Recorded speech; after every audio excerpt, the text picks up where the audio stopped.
Great. Thanks very much, Vicky, and thank you to everyone who's joined us today ahead of our big UFC Fight Night Fight Pass event in Sydney, Australia next week, actually on November the 8th.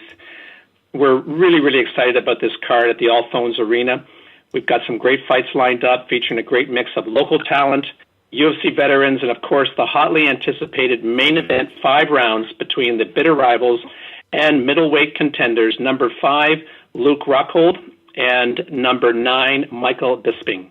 Both Mike and Luke are on the line, and we'll be taking your questions shortly. But before we do that, let me just take care of a couple of housekeeping issues, please and thanks. First of all, we have a limited number of tickets still available for this event, and those tickets are available at tickettech.com.au. This event is going to be streamed exclusively live in most parts of the world on UFCFightPass.com, the UFC's digital streaming service. I'd also like to remind everyone on the call that while the event takes place on Saturday, November the 8th in Sydney, time zones being what they are, the event will be live prime time in North America Friday night for UFC Fight Pass subscribers in North America. The main card will actually start in Sydney at 2 p.m. on Saturday afternoon, the 8th, but it'll be live on 10 p.m. Eastern on Friday night, 7 p.m. Pacific on Friday night, November the 7th on UFC Fight Pass.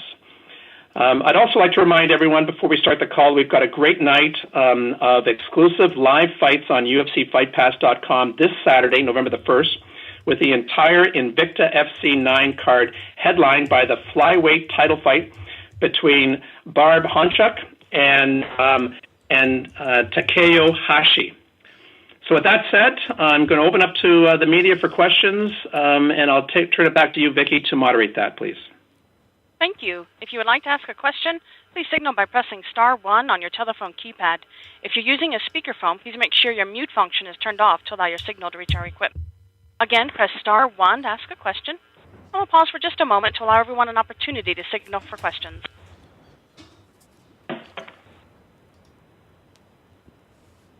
We'll go first to Jeffrey Harris with 411 Mania MMA. Hello, thank you all for joining us today. This question is for Michael.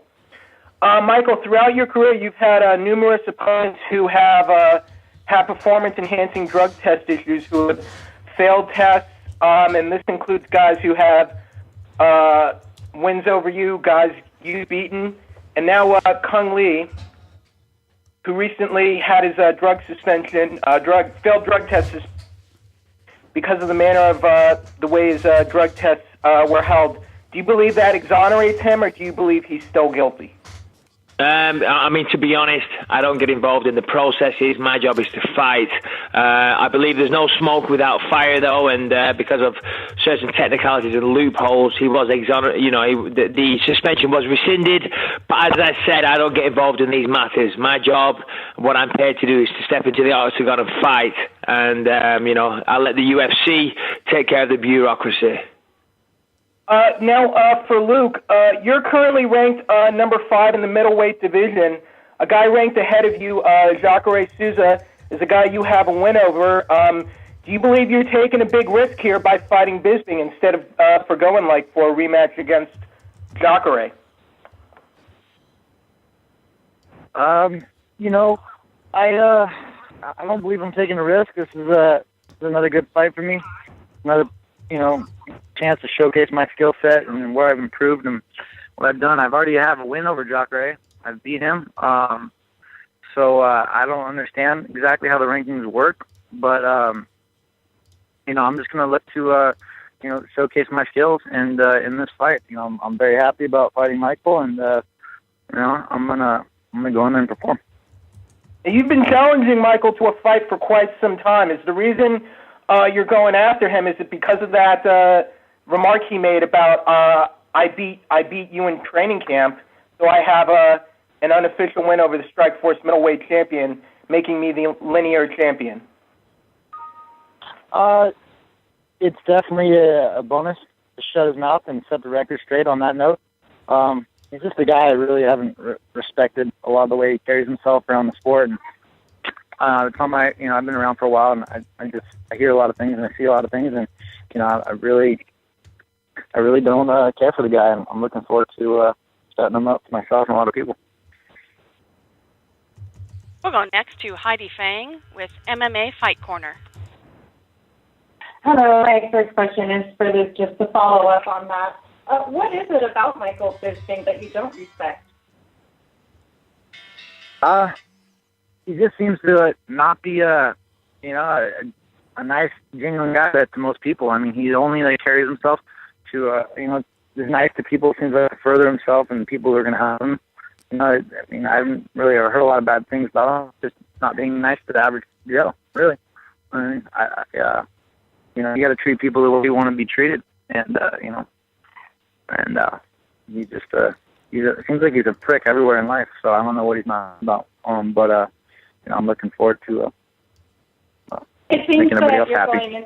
Well, allow me to shed some light on that situation because, Luke, I'm not sure if he's aware of this. This is a fucking conference call, so you're supposed to talk and try and be a little bit eloquent and get your side of the story over. Luke, I don't know you. I don't care for you. We haven't shared a single proper conversation, so you're basing your facts or what you presume is facts on absolute nothing, on fresh air. We have had one conversation of the sparring match in question that everybody talks about. You don't know me. You don't know me as a person, so kiss my fucking ass, you lanky piece of shit. I'll see you in Australia, you asshole, and we'll put it all to bed then. We're very professional. For the both of you, just to follow up on that, you seem to both be going in with high emotions into this fight. Do you feel that's risky in a fight with these type of stakes? I suppose Rockhold first. I'm sorry, I couldn't quite hear everything. There's a little bit of talking back on people walking out. Just going into this fight with these types of emotions, do you consider that a risk? As you can see, the way I've carried myself in our conversations and face-to-faces, I'm not really too emotional. You want to see me emotional, go back and watch my Belfort lead up in the fight. I was pissed. I was emotional. You could see it in my eyes. And, I'm very comfortable and relaxed. And that's never going to happen again. I'm never going to let emotions get the better of me. And, I'm just, I've done my work. I've worked my ass off in this whole training camp, worked with some of the best guys in the world, and I've prepared, and I'm better than I've ever been. I'm going to go out there and just do my job. And for Michael, you seemed very upset there with Luke and had some choice words for him there. No, I'm not upset for him. I'm not upset about any of his remarks. Anything that Luke Rockhold said doesn't really register with me, to be honest. The guy's he's trying to jump on a bandwagon. Oh, I'm doing this for the sake of everybody. He's such an asshole. No one likes him. Nobody has any right to base that opinion on anything because when I'm outside of the octagon, I'm at home with my wife and kids. So I don't know where he's basing this whole bad guy image on. Regarding emotions, not at all. I'm going down there to take care of business. Luke Rockhold is not somebody that I obsess about. He's not somebody that I care about. He's not somebody that I wake up in the morning and think about. I'm here to do my job, to put on an entertaining fight for the fans, and I've done that throughout my entire career, and this will be another occasion where I will do that. I'm going down to Sydney to take care of business. Yes, of course, I get to shut this guy up in the process, so that is obviously a bonus. But, as I say, I'm all business. I'm going to go down there, put on a great fight, give everybody what they want to see, and I'll get to show him up in the process, so it's a plus. We'll go next to Dave Meltzer with Wrestling Observer. This is, I guess, mainly for Luke, because actually I've talked to Michael about this before. What is your side or recollection of what happened in China? I think it was the night after the Kung fight with Michael, and I guess you were I don't know if it was a coffee shop or it was at breakfast or something. I mean, what's kind of like how do you remember that incident? Well, the morning after the fight, everyone's packing up, getting ready to go. I had my bags, and there's a little coffee shop on the way out from the elevators. I walked down to get some coffee, and it's kind of isolated little zone. And I'm starting to get a cup of coffee, and I looked over, and of course Michael's sitting right there with his dad and his little friend. So I'm trying to order this coffee, and this little guy is just staring at me and just blabbing, like running his mouth, like just trying to egg me on. And I'm like sitting there, I'm like trying to ignore the little guy. and it's completely unavoidable. I had to get my coffee and walk right by him as this little guy is just staring at me and like trying to talk to me, and like I had no choice but to butt in. So I basically, just like I said, I don't lie, I don't embellish how I do things. I turned and I put my hand in straight. I stood right in the middle of their conversation. I put my hand in. I was like, gentleman's bet. You know, I was like, I said, if I don't finish in the first round, you get half my purse. And he's like, and then he immediately went on the backtrack saying, whoa, look here, I made this much, and now they're trying to throw us. I was like, I don't care. You want $100,000 on top of your paycheck. All you got to do is get out of the first round. From then on, he blew it all out of proportion, jumped up in my face, and tried to say, oh, I'm disrespectful, tried to turn it into a very disrespectful thing. And then I, of course, stood my ground and snapped back at him. But, it was very, I'd put my hand out, gentleman's bet. That's how I offered it. I didn't get crazy. The little guy was on my case, and it was an unavoidable situation. Okay, and allow me to just clarify through the bullshit there. So he does admit that he walked over and challenged me to a bet when I was with my father. The guy that he's talking about in question doesn't say two words to anyone. He's one of the quietest human beings you will ever see. So he was that you could ever meet. And he's saying that this guy was staring at him, talking shit. Luke, you're a liar. You're an absolute liar. Nobody was looking at you. You came off, you interrupted, you showed a lack of class, and I'll punish you for it next week. No, you won't. And the fact of the matter is, I'm sitting there. If they can release my commentary on the fight, I'm sitting there commentating on his fight with Kung Lee on a Fight Pass commentary that I haven't released yet. But the little guy is constantly running over to me and slapping him on my back. You're next. You're next. And his dad even gets on the catwalk and points at me and says, "You're next." And they're just like, "He's gonna beat your ass." And like, I'm not joking when I say this. This went on for at least a couple of days prior to the event. So no, did you have like incidents? Was it with them or with Michael before the event in China as well? No, I didn't see Michael before. It was just I was in passing with those guys, and they were bringing me in the back, and I had to wait. I think I had to wait for this guy to pass. This is how it kind of began, and I was waiting for Michael and come to walk by the red carpet, and I was like, they're like, come, the UFC people were trying to get me behind the behind the fence, and I was like, wait for this asshole to pass. And then him, his dad, and the little guy overheard me say it. And then from then on, there's like, that fucking asshole's going to beat your ass, right after this and this. And then they just kept egging it on and coming after me because they overheard me say that. Now, you mentioned earlier in the call something about like you kind of think that you made some mistakes as far as whether it's mental before the Belfort fight. Is there anything like exactly what that means? I mean, as far as did you just get too hung up on certain things, or what's kind of like when you look back at that in hindsight? It's fighting Vitor Belfort in Brazil, my debut. There's a lot of things, I just took personally. I took a lot on my shoulders. I kind of want to beat him for myself and for a lot of reasons that are obvious. It definitely was an emotional time, and then the Brazilian crowd is very passionate, and everyone gets on your back in between, in the whole build-up. So it's, just the whole circumstance. Fighting Vitor too, of course, just his history with everything and who he was, as one of the best fighters. So there's a lot on the line there, and it just helped me release. I wasn't. The funny thing is, I wasn't really sure of how good I was as a striker. I knew I was good, but how was I going to compare with one of the best strikers of all time in there? Well, you didn't compare very well because you got knocked out in the first round. Yeah, you got knocked out too. So I mean, not really. All right, well, it wasn't the first round, though, was it? You shot straight away and then got knocked out. Great fight, good job. And you're blaming it on the pressure. All right. You got your ass kicked the whole time.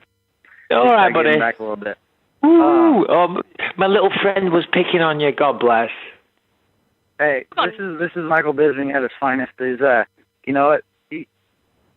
fight build up is fight build up, but your true colors show after the fight, and we all know you spit on people after the fight. So I mean, that's, great, yeah. All right, go on. Anything else you can brag up from history? Go on. That is what you are. The true colors show after the fight, and that's you. All right, go. All right, okay.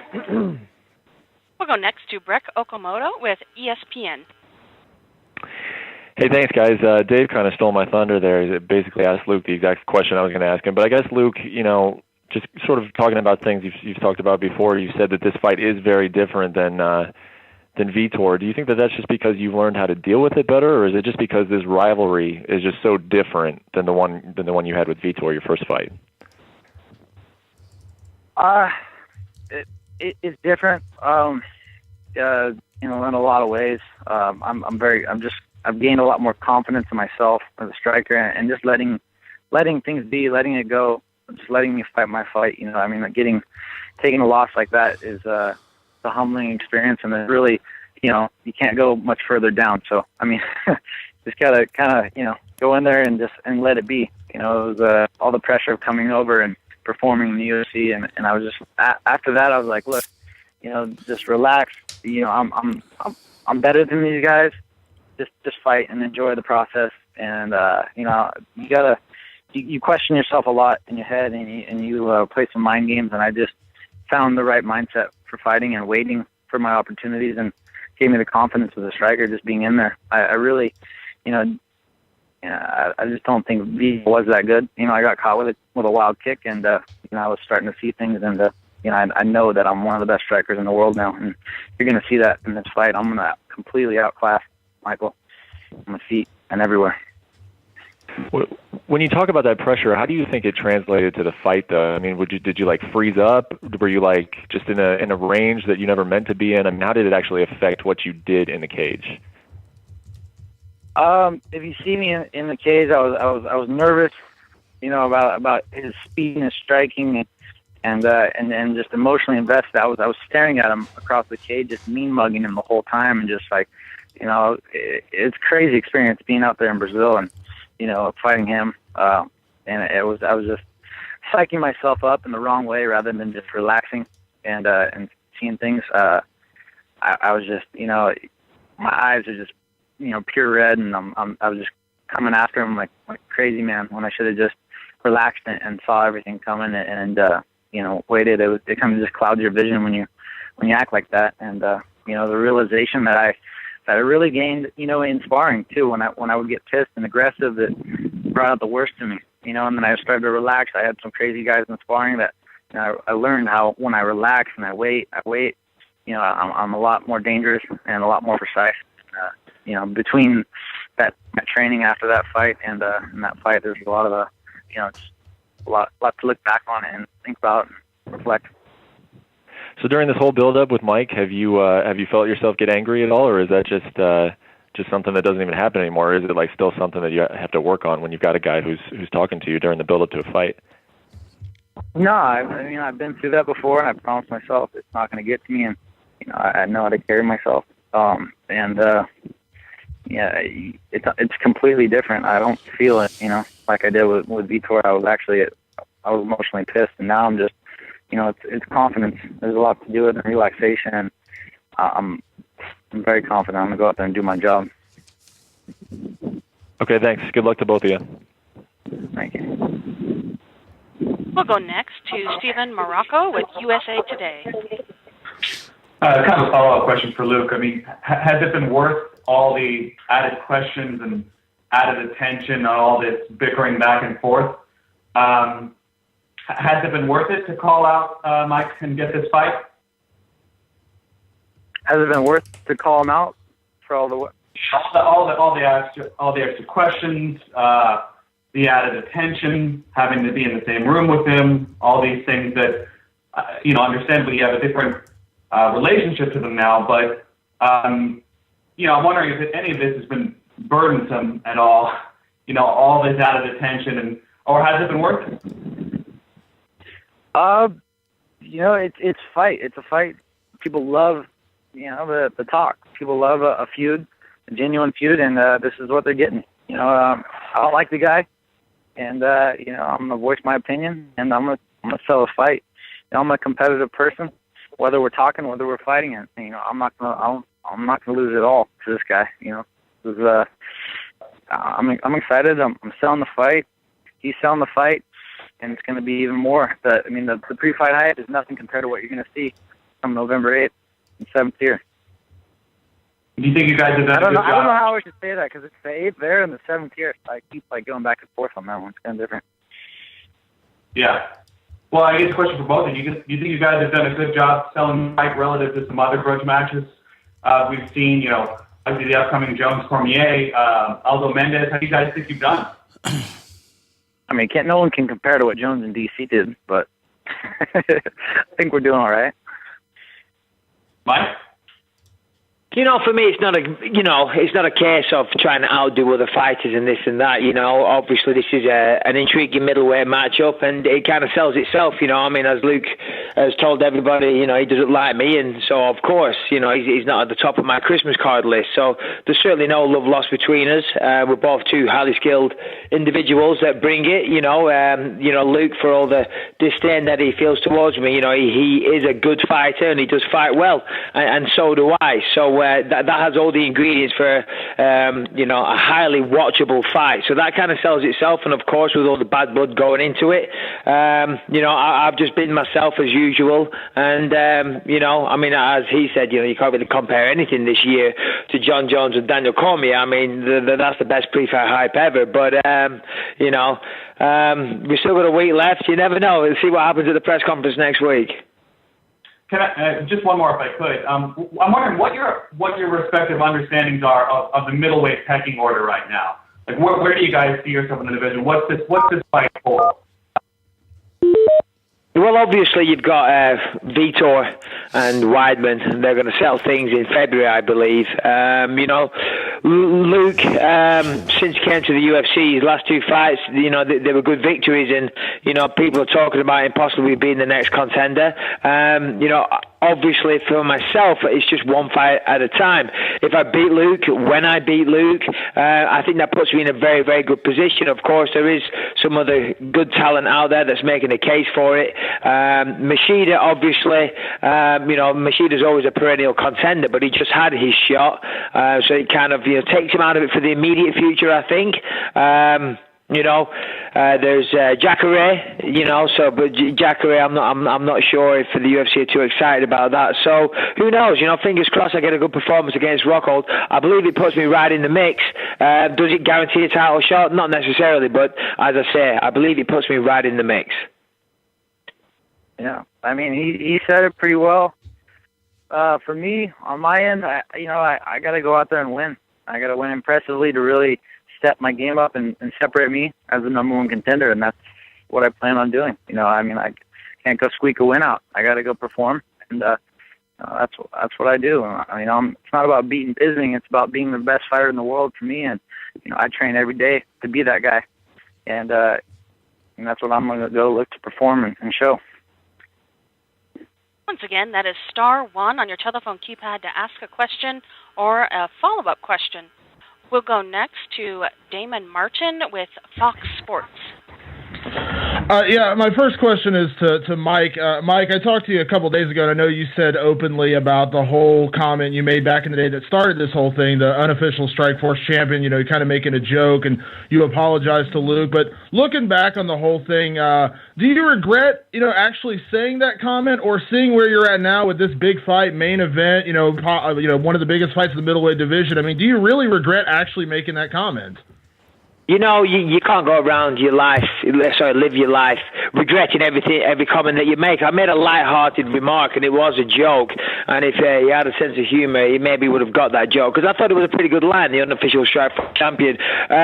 Listen, a sparring match has no bearing on what's going to happen in a fight. Of course, we've all heard Luke's multitude of reasons why he didn't perform that day, and he's probably right. Listen, sparring has no reflection on a fight. It was just a light-hearted remark. Was it a little bit disrespectful? I suppose it was, and that's why I instantly apologized. I've been known throughout my entire tenure as a fighter to say things sometimes, and it certainly wasn't designed to be respectful disrespectful. But I guess it kind of came off that way. So, but as I said, that's why I did apologize. Do I regret it? No, I don't regret it. I certainly got a good laugh out of it at the time, and here we are. We're both going to get paid well out of it next week. We probably would have been matched up regardless of whether or not I said that, but it certainly it helped throw some fuel on the fire for this fight, definitely. And Luke had said earlier today, and I'll follow up with Luke in a second, but he had said earlier today in an interview that he doesn't believe that you're a real fighter, that you actually enjoy fighting. Now, I don't know if you heard that comment, or I'll just kind of tell you right there, that's what he said, that he doesn't believe you enjoy fighting and you're not a real fighter. Your response to that? No, Damon, let's retract that. I didn't say he wasn't a real fighter. I said he doesn't enjoy fighting. Excuse me. I enjoy the process. I have a good time in there. He just seems like he's building himself up.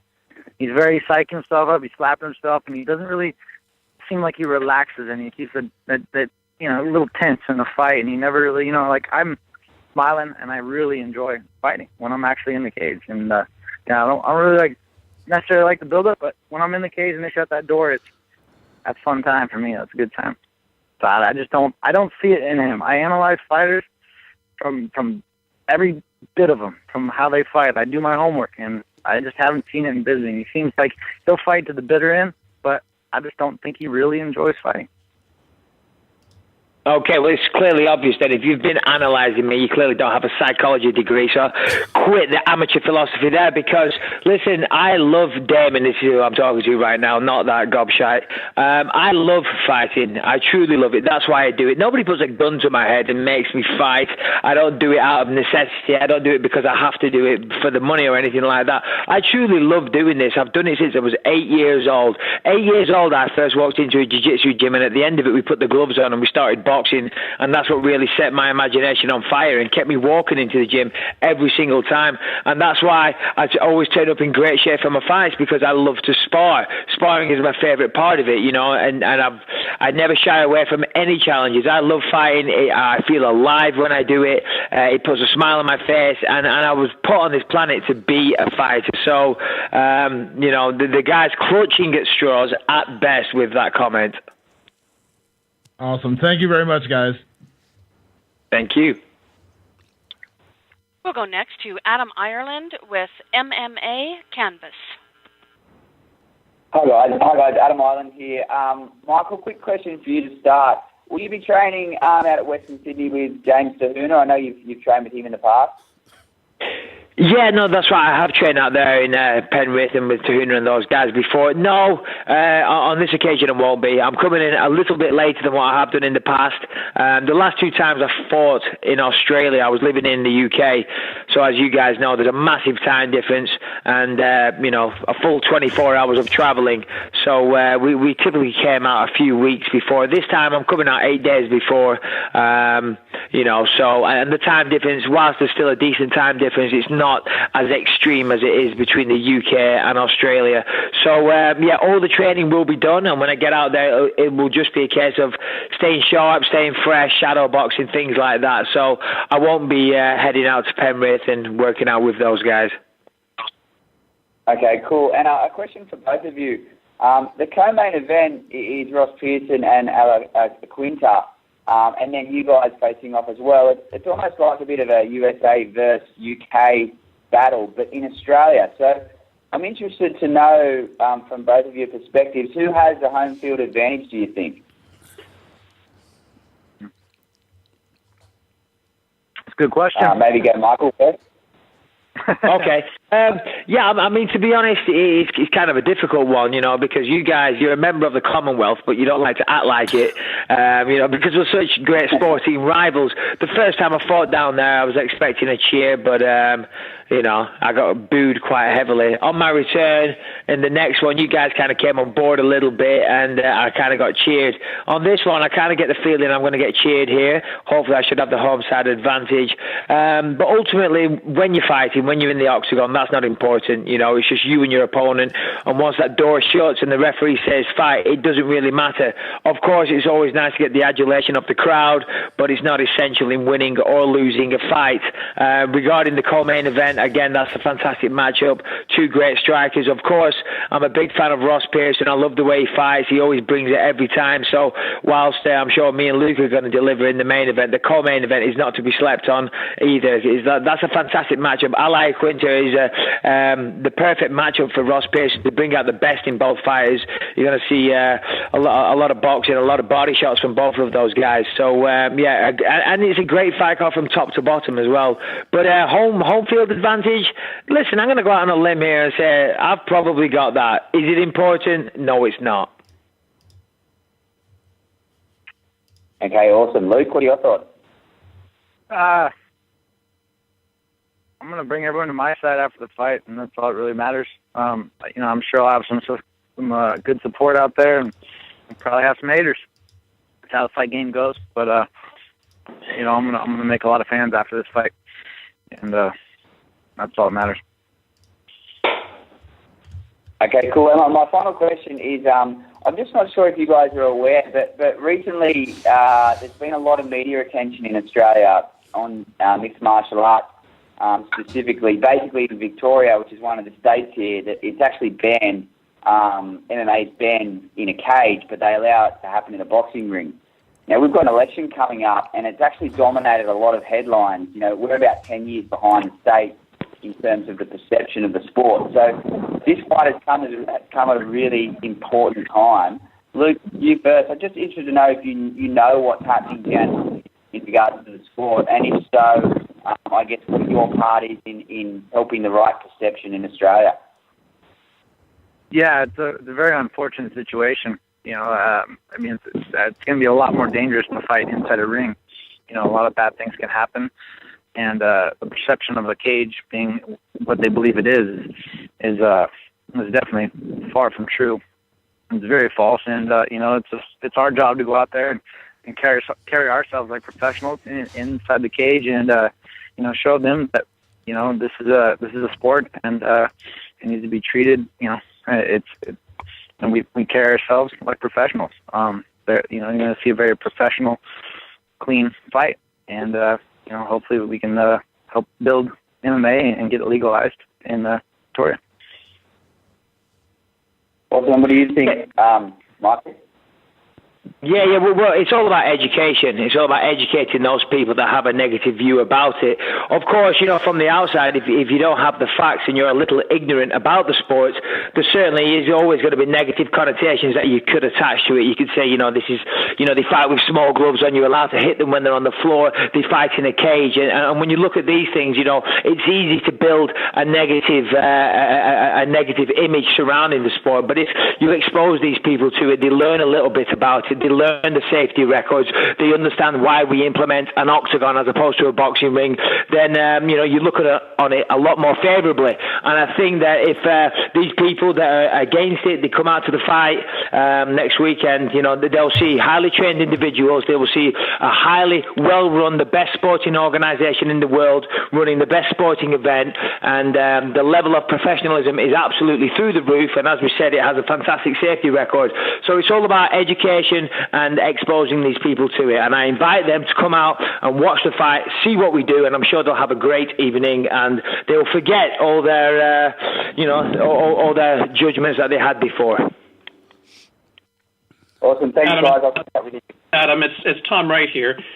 Just to echo what Michael and Luke have said, I think they both express themselves extremely well. The truth of the matter is that we do have an opportunity, literally 3 weeks before the election in Victoria, to demonstrate, in a state very right next door to Victoria, obviously in New South Wales, where Sydney is, to be able to demonstrate the professionalism, the focus on fighter safety, and the fact that there isn't a better organization in the world to put on our events than the UFC, and that we take our sport very, very seriously, but we also want to make sure it's a fair fight, which, of course, the octagon is a level playing field, as you well know, as opposed to a boxing ring, which is not style neutral. And I think this is a great opportunity for us to demonstrate that, and to have an opportunity to speak to the educational points that Michael mentioned, and to demonstrate the professionalism that Luke speaks to. So we're very much looking forward to. There's a whole fight week of events that are scheduled for Sydney when we are there next week, and that provides us with many opportunities to demonstrate just how short-sighted and the positions that have been taken by those uneducated individuals in Victoria. Thanks, Tom. I appreciate that. I'll catch up with you all next week. Cheers. Hey, mate. Cheers. We'll go next to Alex Schlinsky with MMA Mania. Hey guys, how you doing? Thank you very much. I just wanted to know, Bisping, you've been so close to the top multiple times, and yet you never really reached that apex. You never got into that title fight. We know that a fight with Rockhold, a win over him, would really boost your chances to get towards the title fight. Do you think that maybe the psychology going in, maybe getting him, riled up beforehand, is going to help you to get to a title fight by making this a bigger fight than it is? That's a good question. Only Luke can really answer that. I'm focusing on what I do, and perhaps in the past that's been my downfall, focusing on my opponent too much, thinking too much about them, obsessing over them, thinking about how they're going to approach the fight. I'm too long in the tooth to do that these days. I'm too experienced. I just focus on what I need to do. Certainly one area that I've made leaps and bounds in is the mental preparation. Obviously this is a very physical sport, but it's there's a huge psychological and mental aspect to it, and I've really made gains with that over the last couple of years. Certainly in the last 12 months, I'm understanding a lot of things a lot better now. So yes, I've got to the top of the sport, and then I fell short. But I think the fact that I've been there so many times is a testament to my fighting ability, my character, and my will to win, which says a lot for a guy that apparently doesn't like to fight. I've been there several times. Most people only get there once. I've dusted myself off. I've come back a better fighter. I've truly learned from all my losses, and I'm still as hungry as the first day that I ever put a pair of gloves on. I still want to be world champion. I know I can do it. I'm physically in my prime, and I'm mentally better than ever. So, it's all to play for, and I still dream of being world champion, and that all starts next weekend. I'm one of the top guys. I've been here for a long time, but I'm not going anywhere yet. Awesome. I wanted to know both your reactions to when you heard that Chris Weidman was injured and the middleweight title fight was once again postponed. We know Vitor was really upset. He wanted an interim title fight. We know that we got Jacare and Yoel Romero potentially fighting. You two are fighting next week. There's kind of a logjam at the middleweight division. When you see that, the champion's injured, is that frustrating to you guys? Go ahead, Luke. You can go ahead first. I mean, it is what it is. Weidman's fought. He's had a couple fights in pretty close proximity. Not too bad, but it's a small delay in the big scheme of things, and a lot of champions have been out a lot longer. So it's just someone needs to separate themselves as the elite contender, number one contender, and that's all it's doing really, is giving more time for one of us to separate themselves, and that's what I want to do. That's what I'm here to do. Ultimately, that's the way the sport goes. It's an unforgiving sport inside the octagon and outside of the octagon, and injuries are common. As Luke said, it wasn't a massive setback. It's going to delay it by a few months, yes, but in the grand scheme of things, it isn't really going to matter. Vitor is the number one contender. What were my feelings when it got put back? My feelings were this. My feelings were that is a huge, it's of a huge benefit for Chris Weidman, simply because Vitor was on testosterone replacement therapy for a long time, and that does take an impact on your body and the amount of muscle mass that you carry. And the longer you were off the extra testosterone that you were prescribed to take by a doctor, we shall say, of course, the longer you're off it, the more physical changes your body will make. So I think there's going to be, I'm not sure when Vitor's last fight was, but we could be talking over a year where he hasn't been on, the prescriptions that he was on before. So I think the longer it goes until that fight happens, the more benefit Chris Weidman has. Vitor's going to be weaker, slower, not as strong, things like that. So that was my initial thought. Interesting. Assuming you're not taking anything. Luke, we spoke earlier that you said that you've beaten Jacare before, and yet he's still ranked higher than you because he hasn't lost in the UFC yet. Do you think with a dominant win over Bisping this week, you are able to, leapfrog him through all this promotional hype, through the rivalry with Bisping? If you do get a finish, you can get past him? I don't know, man. I have no idea how they make these rankings and who makes them, and what the guidelines are, if there are the guidelines.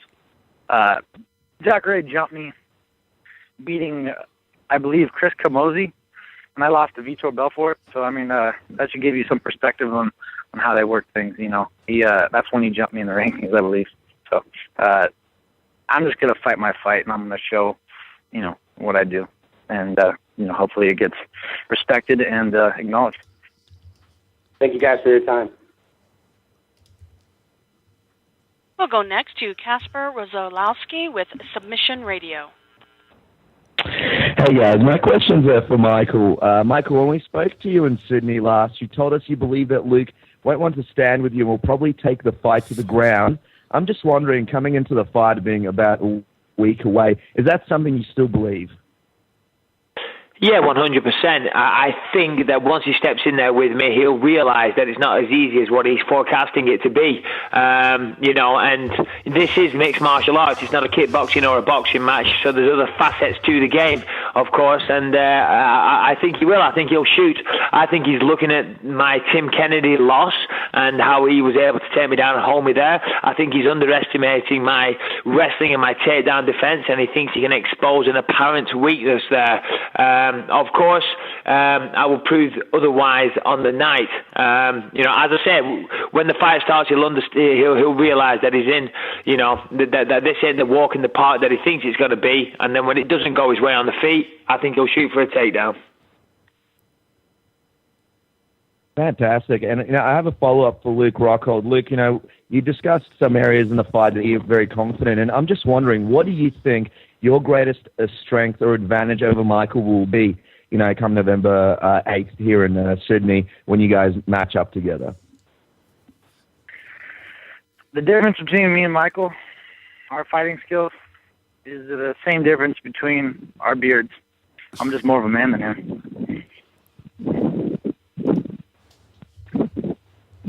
Great. Well, thanks for that, Luke. I guess there you go. The insight for you there. He can grow slightly better facial hair, so therefore he's a bigger man and he's going to win the fight. Good on you, Luke. Well done. You got more pubes on your face. I'm gonna outstrike him. I'm gonna. Oh, here we go. An actual intelligent answer. Go ahead. The floor is yours. I love it. The thing is, when me and Michael were sparring, he was the one shooting. He was the one trying to wrestle, and I wasn't even standing southpaw. I switched my stance. There we go. The excuses again. So I'm very confident on my feet. Michael's good. I can't take away. He's good. He's technical. He's got good footwork. He's got a lot of movement. I think that's the thing he throws off a lot of people. He's always moving his arms, his feet. He's constantly circling away from the power. He knows what he's doing on the feet. He's good. He's about to realize I'm on another level right now. He's in for a rude awakening. I've just gained so much more in every area. My last couple fights, you haven't even really seen what I've done. With the Philippou fight, good striker. I showed a couple things, but my boxing game has evolved so much more than what you saw there. And my kickboxing, he really feels my power. And I'm not really shy to give my game plan away. I'm going to lay some heavy kicks on him, and he's going to wake up from those. And he's going to realize, there's a big difference between me and him, and he's going to be in for a rude awakening. Thank you very much, Luke and Michael. Looking forward to the fight. Yep. That concludes today's question and answer session. At this time, I will turn the call back over to Tom Reich for any additional or closing remarks. Thanks very much, Vicki. I appreciate it. And thank you to everyone who's been on the call. As we chatted earlier, we're really excited about the November 8th event, UFC Fight Night Fight Pass, Rockhold versus Bisping, November the 8th at the All Phones. I want to have a special thank you to both Luke and to Michael. Looking forward to seeing you guys in Sydney next week. Travel safely, and hope everybody has a nice evening tonight. Thank you very much. Thanks, Tom. Thanks, Tom. Michael. See you, Luke. See you guys. That does conclude today's conference. We thank you for your participation.